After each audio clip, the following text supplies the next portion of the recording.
Hi guys, Tech James here. In this video I will be showing you guys how to get Pokemon ROM hacks running on your PlayStation Vita. So there are actually two types of Pokemon ROM hacks we can run. We can run the Game Boy Advance version and the Game Boy Color version. So what you guys want to do is just open up Vita Shell, and then once Vita Shell loads, press select, connect your PS Vita to your computer, and I will show you guys what to do next. Okay guys, so over on your computer, you will need to get some Pokemon ROM hack games.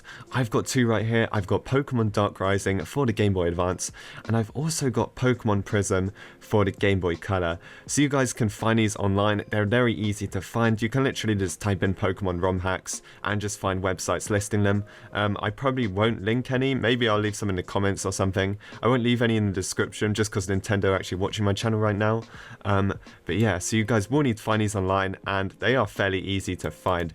So once you've got your Pokemon ROM hacks, you need to decide what emulator you're going to be using. So I'm going to be using RetroArch just because I can play my Game Boy Advance game and my Game Boy Color game on that one emulator. So make sure your PS Vita is connected. I have got a RetroArch ROMs folder, so what I'm going to do is drag my Pokemon Dark Rising Game Boy Advance game into the Game Boy Advance folder, and then drag my Pokemon Prism Game Boy Color game into the Game Boy Color folder.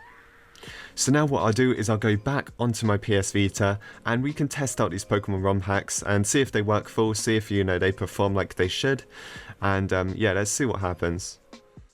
Back onto your PlayStation Vita, we can now close out a Vita Shell, and you want to start up the emulator that you are using. So RetroArch is definitely one of the best ones you can use for this, so that's why I'm going to be using it, so I'm just going to start it up. Alright guys, so once you're on RetroArch, we can now test if the ROM hacks work.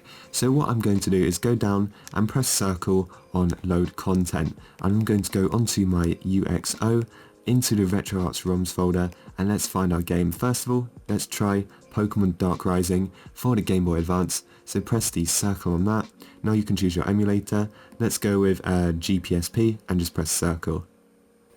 So as you can see, the game loads up perfectly fine, and you guys can see that it is the Pokemon ROM hack I got, Pokemon Dark Rising. So let's just check if the volume works as well.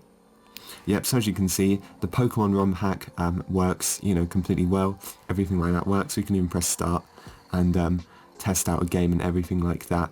So now we know that this one's working, let's test out the Game Boy Color version.